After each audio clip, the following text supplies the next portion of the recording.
atau substansi dari nilai-nilai Pancasila itu lebih mudah dipahami. Namun di tengah globalisasi, bagaimana Indonesia mampu menjadikan Pancasila sebagai jati diri dan eksistensi Pancasila harus terus dijaga di tengah era globalisasi untuk menjaga segala potensi ancaman bagi negara melalui implementasi nilai Pancasila. Om Swastiastu. Perkenalkan, nama saya Niptu Sastia Yuningsih, nomor absen 38 dari kelas 11-6. Nah, pada kesempatan kali ini, saya akan menyampaikan sebuah ulasan mengenai artikel yang berjudul Tantangan Pancasila sebagai Ideologi Negara di Era Digitalisasi. Video ini saya buat untuk memenuhi tugas remedial SAS Pendidikan Pancasila yang dibimbing oleh Pak Oke. Dalam video ini, saya akan menjawab 4 pertanyaan, yaitu 1. Apa isi pembahasan dalam artikel tersebut? 2. Mengapa permasalahan itu bisa terjadi? 3. Solusi apa yang bisa saya tawarkan sebagai generasi muda? Dan 4. Apa kesimpulan yang dapat saya tarik? Baik, langsung saja di sini saya akan menjelaskan pembahasan soal yang pertama. Jadi, artikel tersebut menjelaskan bahwa Pancasila menghadapi berbagai tantangan baru di era digital. Kemajuan teknologi membuat informasi dari seluruh dunia sangat mudah masuk ke Indonesia. Hal ini membawa dampak positif tetapi juga memunculkan masalah serius bagi ideologi bangsa. Tantangan yang pertama adalah penyebaran ideologi alternatif yang tidak sejalan dengan nilai Pancasila. Di media sosial banyak konten yang mempromosikan paham radikalisme bahkan liberalisme yang berlebihan. Nah, konten-konten seperti ini bisa muncul dalam bentuk video, meme, atau tulisan yang menarik sehingga mudah diterima oleh generasi muda. Menurut data Kemenkominfo tahun 2023, ada lebih dari 11.000 konten radikal dan intoleran yang berhasil diblokir. Data ini menunjukkan bahwa ancamannya nyata dan cukup besar. Tantangan yang kedua adalah polarisasi dan fragmentasi sosial. Media sosial sering menjadi tempat munculnya konflik pendapat dan provokasi yang dapat memecah belah masyarakat. Padahal persatuan adalah nilai penting dalam Pancasila. Fenomena polarisasi ini dapat menunjukkan bahwa rasa saling percaya di masyarakat dan mengancam keharmonisan. Tantangan yang ketiga adalah munculnya individualisme dan budaya konsumtif. Jadi banyak platform digital yang mempromosikan gaya hidup yang serba instan dan kompetitif. Hal ini mulai mengikis nilai gotong royong dan kepedulian sosial yang selama ini menjadi ciri khas bangsa Indonesia. Tantangan yang keempat adalah maraknya hoax. Informasi palsu sering dibuat untuk memecah belah, memicu konflik, dan menurunkan kepercayaan terhadap pemerintah maupun suatu kelompok tertentu. Laporan dari Mafindo tahun 2022 menunjukkan bahwa penyebaran hoax meningkat terutama menjelang isu-isu politik dan bencana. Tantangan yang kelima adalah keterbatasan pengawasan dan regulasi. Teknologi ini berkembang sangat cepat, sementara regulasi dari negara itu sering tertinggal. Akibatnya banyak konten berbahaya yang bisa lolos tanpa pengawasan maksimal. Dan tantangan yang terakhir adalah kurangnya pemahaman Pancasila pada generasi muda.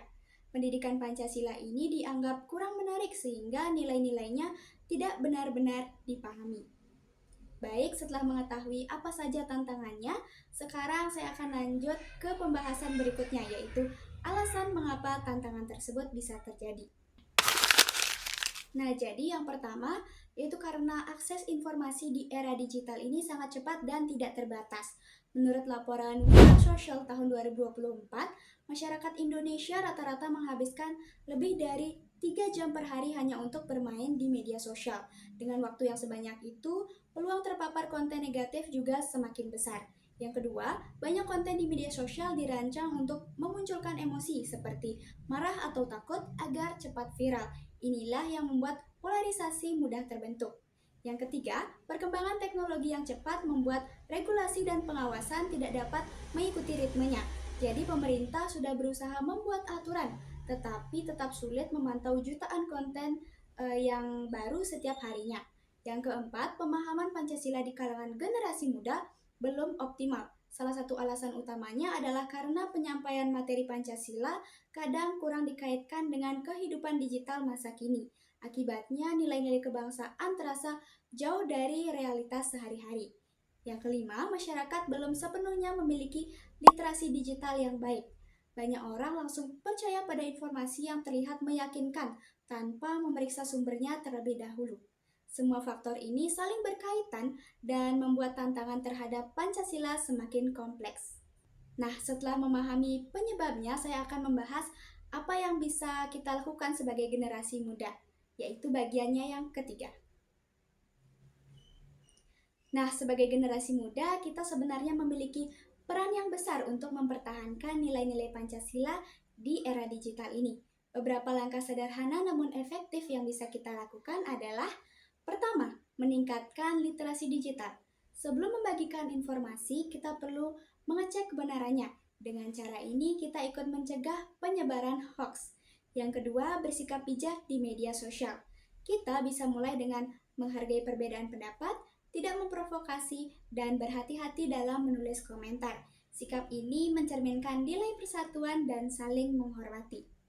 Yang ketiga, membuat atau membagikan konten positif. Tidak harus konten yang besar, bisa berupa motivasi, edukasi, atau hal sederhana yang dapat membawa pengaruh baik bagi orang lain.